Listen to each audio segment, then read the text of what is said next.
Brussels has drawn up plans to trigger a trade war and launch legal action if Britain rips up the controversial Brexit rules for Northern Ireland, ahead of a meeting of UK and EU officials to discuss the Brexit deal's protocol to avoid a hard border. It has emerged that the bloc has developed a strategy to counter Downing Street's hardline approach to the talks. If Boris Johnson decides to trigger Article 16 of the Northern Ireland Protocol to override EU-ordered trade checks, Eurocrats will challenge that effort in a legal battle. EU diplomats have suggested this could also include slapping punitive tariffs on British products shipped to the bloc in retaliation. The European Commission was said to be preparing a twin-track approach to deal with a British attempt to scrap the post-Brexit border fix. It was reported that Eurocrats do not believe there is a legal justification for Downing Street to take the nuclear option and blow up the divorce deal. A source told, the Commission is internally of the view that Article 16 could happen at any time,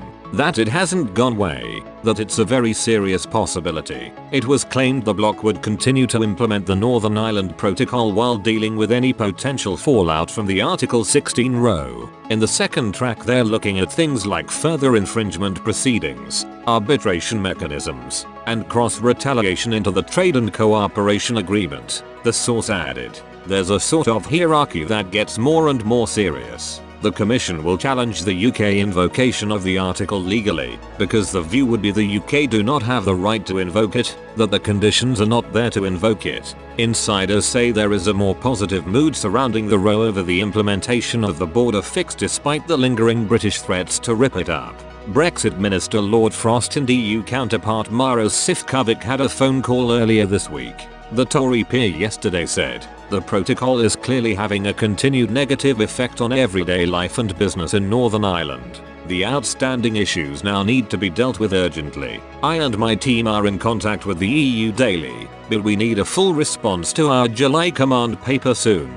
Number 10 is calling for the post-Brexit border fix to be completely overhauled to eliminate any trade checks between Great Britain and Northern Ireland, as well as the powers of the European Court of Justice over the measures. But Eurocrats insist trade rules drawn up to deal with Brexit cannot be altered. Whitehall officials fear the bloc underestimates unionist anger over customs controls between Britain and Northern Ireland. To keep the Irish border open, the area effectively remains part of the EU's single market and some checks are now made on some products arriving from the rest of the UK. Brussels has said it will table a series of proposals that it believes will end the disruption caused by the protocol. Lord Frost has warned he will not accept these proposals on a take-it-or-leave-it basis and has called for a proper negotiation instead. A diplomat said, the British are indicating that it's not just the substance of these proposals that is important, it's also the eye in which they emerge. Basically the British are saying this won't work unless these proposals have an element of shared ownership.